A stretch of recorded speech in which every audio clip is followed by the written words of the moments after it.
Welcome to कला उत्पत्ति।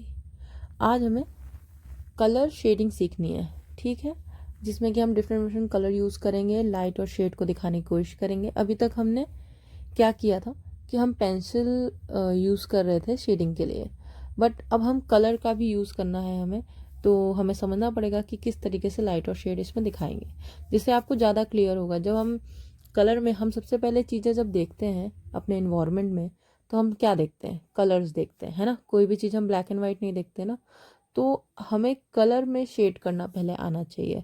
तभी हम, जब क्या होता है, ब्लैक एंड वाइट देखने का भी एक तरीका होता है कि कौन से कलर में कौन सा शेड आएगा पेंसिल का, ठीक है। इसीलिए पहले आपको ये भी समझना होगा कि कलर शेडिंग किस तरीके से होती है, ठीक है। जिसके लिए मैंने यहाँ पे स्क्वायर बना लिया रैंडम, एक के ऊपर एक, और जिसमें कि मैं इधर लेफ्ट साइड से लाइट को, मतलब लाइट आ रही है इधर से, ठीक है, रिफ्लेक्शन जो है वो लेफ्ट साइड से है। तो यहाँ पे देख रहे हैं मैं डिफरेंट डिफरेंट कलर्स यूज़ कर रही हूँ यहाँ पे शेडिंग के लिए। अगर आप जो मैं फ़ोटो बना रही हूँ उसको आप एक पिक लेकर या स्क्रीनशॉट लेकर उसको आप ब्लैक एंड वाइट करेंगे तो आपको सही से दिखेगा, मतलब कि क्या लाइट है क्या डार्क है इसमें, क्यों इसमें कलर अलग आ रहे हैं। जैसे कि पहले के टाइम पे क्या होता था कि जो पुरानी ब्लैक एंड वाइट मूवीज़ होती थी, क्या उसमें लोग ब्लैक एंड वाइट कपड़े पहनते थे? नहीं ना, उसमें लोग कलर कपड़े पहनते थे। इसी वजह से उसके शेड जो होते थे वो उसी तरीके के दिखते थे, अलग अलग टाइप के। जैसे रेड होता था वो डार्क दिखता था, ब्लू होता था वो लाइट दिखता था, ठीक है। तो इसी चीज़ को समझने के लिए आपको कलर शेडिंग आना बहुत ज़्यादा ज़रूरी है, ठीक है। अभी आप देखिए ध्यान से कि किस तरीके से हो रहा है। पहले लाइट और शेड निकाला, फिर शेडो बनाई। कि शेडो बनाने से क्या होता है कि हमें पता चलता है कि सबसे ज़्यादा जो कम लाइट है वो कौन कौन से एरिया पे पड़ी है और कौन कौन से ऑब्जेक्ट की शेडो किस ऑब्जेक्ट पे पड़ रही है, ठीक है।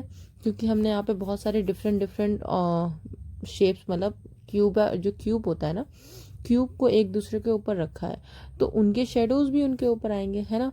तो इसी तरीके से यहाँ पे काम होगा, ठीक। अगर आपको थोड़ा भी ये समझ में आ रहा होगा तो आप अपने हिसाब से कोई भी रैंडम शेप बनाइए, उसको एक के ऊपर एक रख कर फिर इसको लाइट और शेडो बनाइए। ये रैंडम एक्सरसाइज आप कर सकते हैं कभी भी, ठीक है। जैसे कि अभी भी देख रहे हो, अब मैं इसके ऊपर दिखाऊंगी सबसे ज़्यादा लाइट कहाँ पड़ रही है, ठीक है। उसको मैं येलो से दिखाती हूँ कि हाँ, यहाँ पे सबसे ज़्यादा लाइट पड़ रही है, जिससे आपको समझने में आसानी होगी कि लाइट किस तरीके से काम करती है ना। अभी जैसे कि मैंने आपको एक दिखाया एग्जाम्पल, इसके बाद मैं आपको एक और एग्जाम्पल दिखाऊंगी, ठीक है। इसको मैं पहले बिल्कुल फिनिश कर देती हूँ, जिससे आपको समझ में आए कि लाइट और डार्क कैसे होता है ना। ध्यान से देखिए इसको।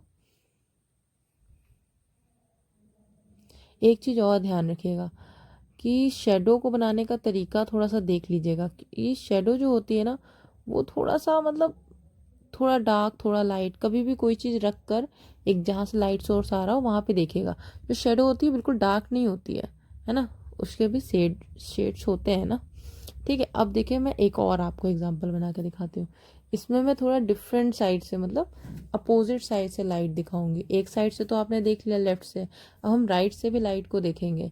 तो अब मैं आपके पास शुरू से दिखा रही हूँ कि किस तरीके से हमें शेप्स को एक के ऊपर एक रखना है, इसके बाद बनाना है। जैसे कि मैं यहाँ पे स्केल का यूज़ कर रही हूँ, आप भी स्केल का यूज़ करिए। अगर आपको लगता है कि नहीं, क्यूब क्यूबाइड ये सब बनाने में तकलीफ़ हो रही है, तो आप नॉर्मल सर्कल का भी यूज़ कर सकते हैं। जैसे स्पेयर होता है, स्पेयर बना सकते हैं, हाफ कटा हुआ एक के ऊपर एक, इस तरीके से भी बना सकते हैं, ठीक है। तो अब इसको मैं देखिए कलर करूँगी। अब इसमें लाइट को देखिएगा, लाइट मैंने इधर राइट से डाली हुई है, तो इसमें बिल्कुल अपोजिट, जस्ट उसके अपोजिट लाइट पड़ेगी, ठीक है।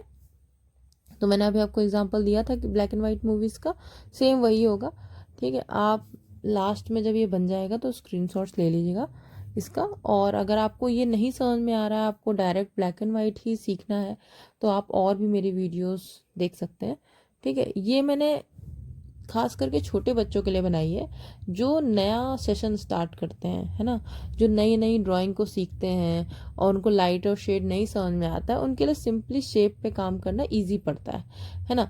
आप डायरेक्ट कुछ चीज़ बना रहे हो या फिर फ्लावर्स बना रहे हो या कोई सीनरी बना रहे हो, आपको शेडिंग करनी नहीं आ रही है। खास करके बच्चों को कलर शेडिंग नहीं आती है कि हमें कलर शेडिंग करनी क्या है, वो बहुत ज़्यादा रफ चलाते हैं और क्रियॉन्स, और क्रेयॉन्स तोड़ भी देते हैं और वो ढंग से कलर भी नहीं करते, इधर उधर निकालते हैं। इसलिए मैंने खास करके क्रेयॉन यूज़ किया है इसमें, जिससे कि बच्चों के पास जो चीज़ें हैं उन्हीं को यूज़ करके वो सीखें, है ना। तो आप इसको कोई भी पेपर लीजिए, जो भी आपके पास आर्ट कॉपी है वो लीजिए, इसको बना के देखिए कि ये किस तरीके से बनता है। ठीक है, इसके मैं 2-3 एग्जाम्पल आपको और दे दूँगी। जैसे कि अभी है कि एक और वीडियो मैं बना दूंगी जिसमें कि मैं और भी डिफरेंट शेप यूज़ करूँगी। जैसे मैंने इसमें एक में क्यूब और एक में क्यूबाइड यूज़ किया है, उस तरीके से नहीं, मतलब क्यूब, क्यूबाइड, कोन, स्फेरिकल, ये सारे शेप होंगे उसमें। ठीक है, तो उसको हम और देखेंगे, वो बाद में देखेंगे। अभी हमको सिर्फ एक ही शेप देखना है। तो आप इसमें देख पा रहे हैं कि किधर से लाइट आ रही है। अब इधर ध्यान से देखिए, मैंने यहाँ पे ग्रीन यूज़ किया है। क्यों यूज़ किया है? क्योंकि एक बार मैं येलो यूज़ कर चुकी हूँ। ठीक, तो आपको लाइट डिफरेंट लुक में दिखाने के लिए मैंने यहाँ ग्रीन यूज़ किया है।